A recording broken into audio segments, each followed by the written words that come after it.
and earth movers. Let's speak to our correspondent in Mumbai, Archana. Shukla. Hello to you. Can you bring us right up to date with the latest on those protests? While farmers across the world, like you pointed out, have been protesting, but the scenes here in India are much more intense.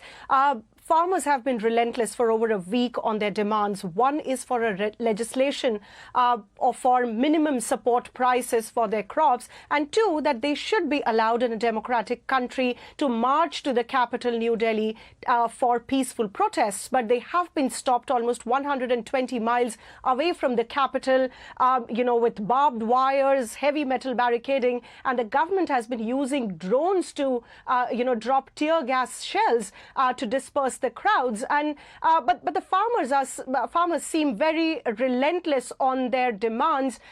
They want to march ahead. They have come more prepared today. Some of them are wearing gas masks, some are wearing gloves. They've come with heavy machinery to move past these barriers, and they want better pricing for their crops. They want the government to come up on their promise of doubling farmers' income. It was a promise that Prime Minister Narendra Modi made in 2016, and they had assured in 2020, when farmers came out in thousands, protested for over months with the government against the government's controversial agriculture policy. Then the government had promised that they would come up with more favorable farm laws that would increase the support prices for crops at a time when water resources are depleting, climate change is affecting yields for crops. Farmers want policies that are more in support of the government the farmers, and they say that the government has not come up to their demands. Right before the central elections, just 3 months away,